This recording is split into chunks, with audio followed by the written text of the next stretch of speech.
What is going on, guys? Welcome back to another episode of Motorsports Digest. We got a couple good things in store. We've got a lot of good articles to read, so cue the intro.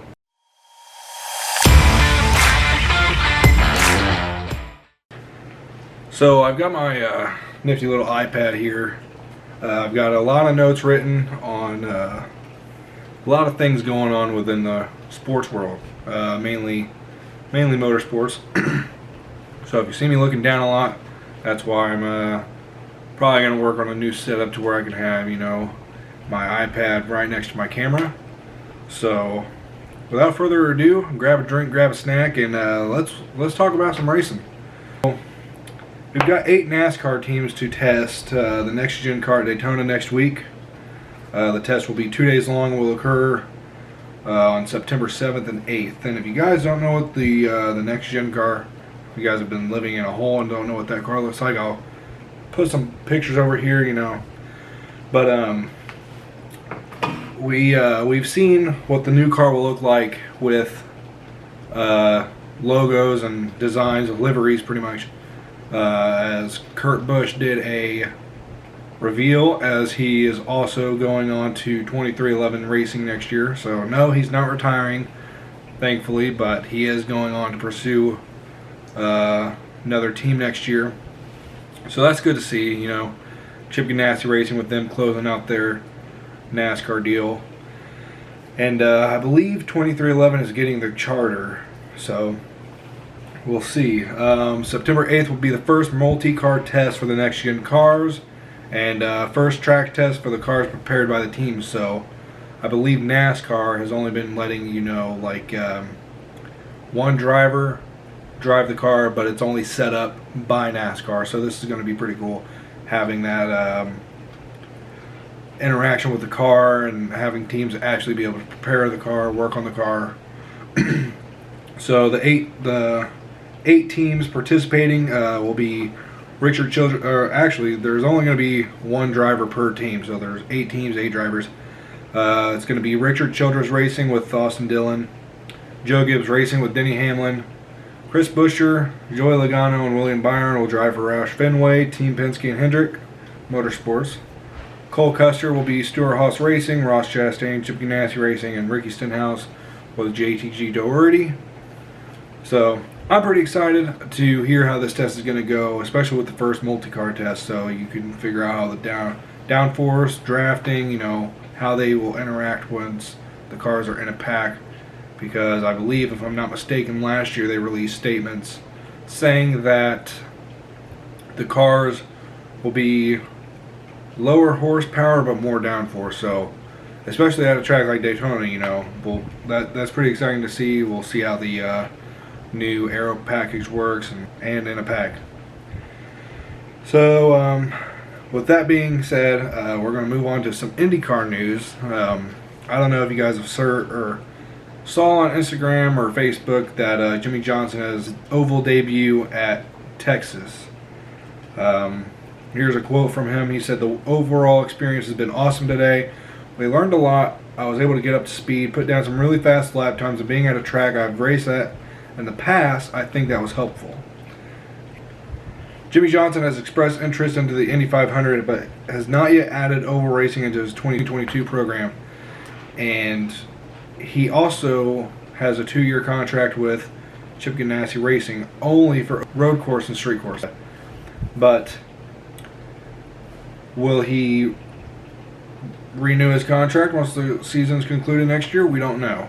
But hopefully, with him, putting some interest into the Indy 500 and actually doing some oval testing, getting familiar with the car, I feel like he could actually definitely get a contract extension. But this season has, with it being his rookie season, it's been a little disheartening to see him wreck out.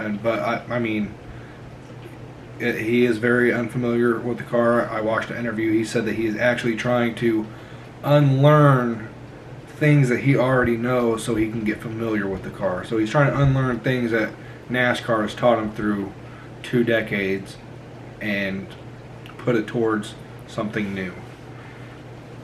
Romain Grosjean was rumored, I found this out yesterday, rumored that he was going to move to Andretti Autosport next year. Well, now we can confirm that the rumors are true. So, Romain Grosjean is rumored to move to Andretti in 2022. Romain Grosjean will step into the number 28 Honda, being piloted currently by Ryan Hunter-Reay. Ryan Hunter-Reay, after the season concludes in September, says that his future lies elsewhere. So I'm going to look into that. You know, I haven't heard anything personally where that's coming from or where he's moving to. Indy Lights driver Devlin DeFrancesco has been positioned to take over the number 29 Honda of Andretti Autosport, being driven by James Hinchcliffe. And Ryan Hunter-Reay and James Hinchcliffe will not be returning to Andretti Autosport next year.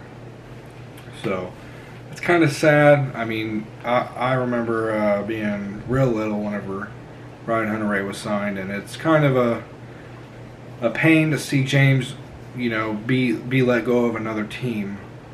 But I mean, there's a lot of potential in the lower grades of Indy Car, like Road to Indy, Indy Lights. So with that being said, we are going to go back to this past weekend. If you guys don't remember, we had Daytona, the Coke Zero Sugar 400, something like that, where it was some pretty good racing. You know, I watched the full thing, and I was thoroughly impressed. It left me on the edge of my seat a couple times, but my boy Chase Elliott, I think he was in the lead the last 2 laps, or was actually charging to go to the front, followed by Matt DiBenedetto. And coming out of turn 4, Chase put up a strong block. I'll try and pop up a video. I don't know if I'll get copyrighted or anything, but Chase put up a nice strong block, but apparently he got bumped a little bit too hard by Matt DiBenedetto. But he also, Chase, it was a pretty close call. He ran all the way up to the top line, and they both ended their night. I don't think they finished at all. I don't even think they were close to the finish line. Took out a lot of drivers. I would say that was the big one. Ryan Blaney won. I think that is his 3rd win this year. I believe so. A lot of people are speculating that he is a tough contender within the playoffs. So, I mean, I like Blaney. He's pretty good.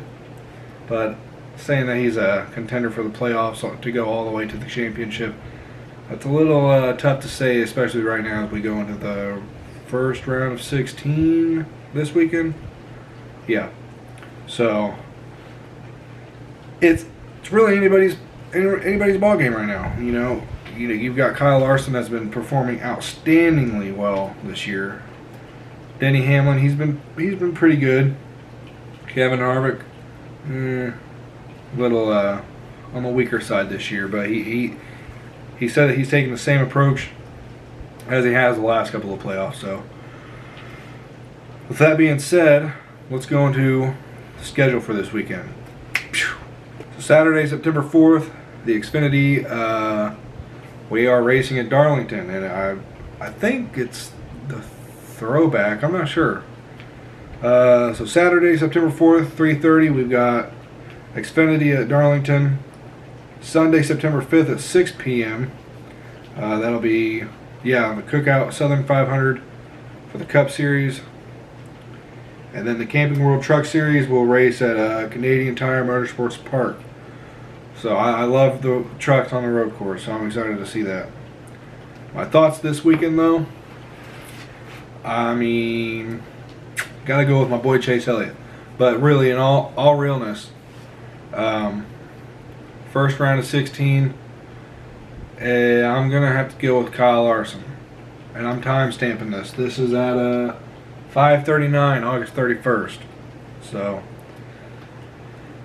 with that being said, we don't have IndyCar for another 2 weeks, I think. Yeah, I'm pretty sure. They race at Portland next. So we had a 3-week dry period, and then they have 3 races back to back to back, and they will conclude their season at Long Beach. So, but I want to thank you guys for watching. We will not have a hiatus anymore.